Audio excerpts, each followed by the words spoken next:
अस्सलाम वालेकुम, बिस्मिल्लाहिर्रहमानिर्रहीम। मैं आलम शाह नियाज़ी अर्ज़ कर रहा हूँ। फितरत शाह बुखारी एक महकमा के बहुत बड़े ऑफिसर थे। भर्ती होने के लिए लोगों ने दरख्वास्तें दी। वो उस भर्ती के चेयरमैन थे पूरी कमेटी के। जा रहे थे दिल्ली में इंटरव्यू के लिए, यानी लेने के लिए, तो उन्हें पता चला कि उसका भाई भी इस इंटरव्यू देने के लिए आ रहा है।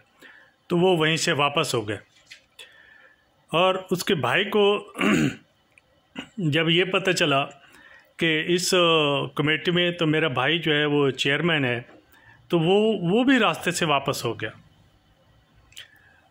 तो ये थे उन लोगों के अक़दार।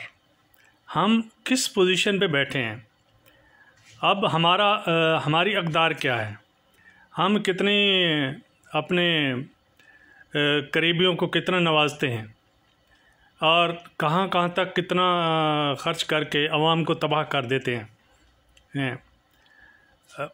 मैं 72 को संभालता हूँ।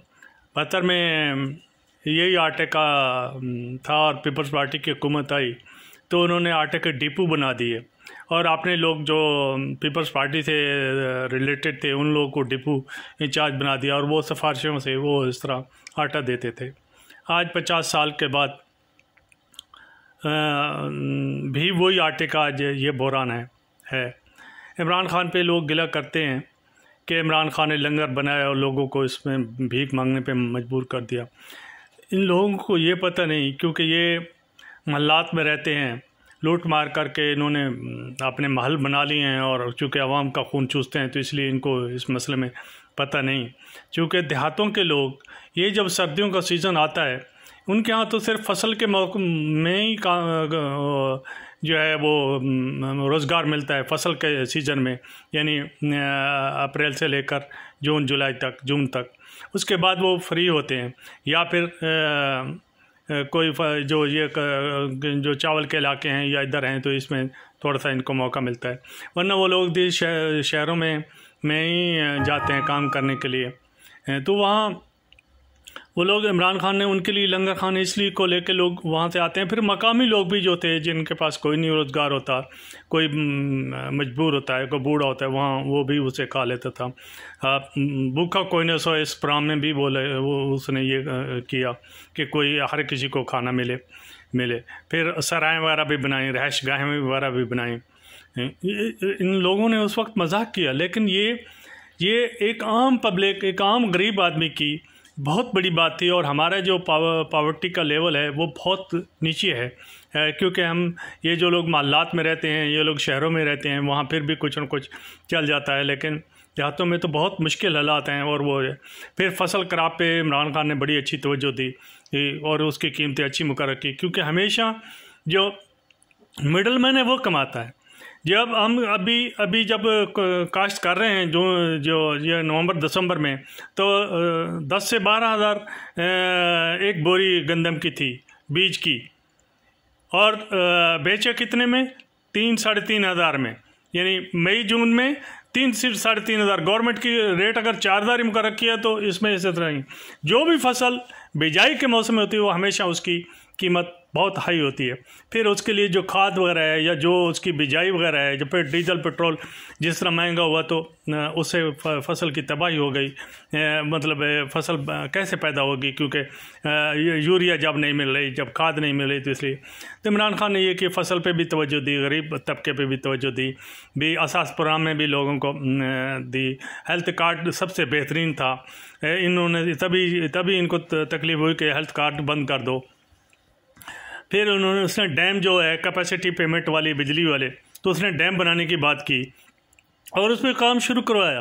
वरना अयूब खान के बाद किसी ने कोई तवज्जो नहीं दी डैम बनाने की, क्योंकि सारे ढाक बेस पे जो वक्ती तौर पे फ़ायदा होता है कि 4-5 साल के अंदर करने दो। और फिर यही तो वजह थी कि कोई किसी को 5 साल पूरे करने ही नहीं देता था, ताकि महल्लाती साजिशें शुरू हो जाती थी कि ये बंदा 5 साल पूरे न कर ले, अगर इसने पूरे कर लिए और वहाँ में इसने कुछ काम कर दिया तो ये मकबूल हो जाएगा और हमारी रोटी जो है, हमारे टूडे जो है वो बंद हो जाएंगे।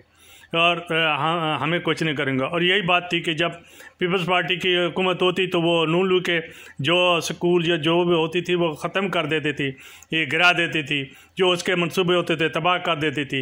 यही हाल नून लीग का था कि ये पीपल्स पार्टी वालों कर देते थे और एक दूसरे से लूट मार में एक दूसरे से आगे बढ़ने के लिए इमरान खान ने ये काम सारा बंद किया। उसने ना अपने ख़ानदान को नवाजा, ना उसने डैमों पे भी काम किया। उसने सनत पे सबसे ज़्यादा तवज्जो दी। और सनत ही वाहिद ऐसी चीज़ है दुनिया में, आप जो भी मुल्क देख लें जो एशिया टाइगर बने हुए हैं या जो हैं, तो उनकी एक्सपोर्ट है, वो हल्की हो या वो उनकी वो एक्सपोर्ट से ही वो बहुत ज़्यादा वो तरक्की करते हैं। तो सनत पे बहुत ज़्यादा तरक्की हुई। रेमिटेंस में भी यही था कि हम लोग ये जो ओवरसीज़ हैं ये भी इस वजह से भेजते थे कि भाई मुल्क जो है तरक्की करे, उसमें इन्वेस्टमेंट हो। हमने प्लाट लिया, उस पर कब्ज़े हो गए। तो इस वजह से ये एक अच्छा था और इमरान खान के पास एक अच्छी पॉलिसी थी जो अच्छी कर रहा था और उसके पास एक स्ट्रांग जो है वो थी। बेशक उसको तजर्बा नहीं था, नकाश हो सकते हैं उसकी मैनेजमेंट में, उसको चलने भी नहीं देगा क्योंकि माफिया हर जगह बैठा है। हर जगह पटवारी है तो वो ये कोशिश करता है कि यहाँ कंप्यूटर सिस्टम ना आए तो कि उसकी रोड बंद हो जाएंगे। हर महकमे में ये जो करप्शन 30 साल में बनी वो सही कहता है, लेकिन अब वो कोई भी नहीं इसको आगे बढ़ने दे रहा, इस वजह से कि ये तो अवाम हमसे छीन रहा है। इसलिए अवाम मुल्क का सबसे बड़ा सतून है, मुल्क की सबसे बड़ी ताकत अवाम है। इसलिए अवाम को ही मजबूत होना पड़ेगा और एक ईमानदार शख्स को चुनना पड़ेगा, खा वो कोई भी हो, खा वो इमरान खान है, खा वो कोई है। और इलेक्शन हुकूमत को कराने चाहिए और मुक़्तदर हलकों को भी कराने चाहिए, मुल्क के लिए, अवाम के लिए और इस पाकिस्तान के लिए। तो हमारी दुआ है कि अल्लाह ताला हमें एक मज़बूत पाकिस्तान, एक मज़बूत आर्मी और जो हमारे मुल्क की दिफा है, जो हमारे मुल्क की मुहाफ़िज़ है और अवाम के ख़्वाहिशात के मुताबिक हुकूमत बने। बहुत शुक्रिया। आखिर दवाना अनिल हम्दुलिल्लाहि रब्बिल आलमीन।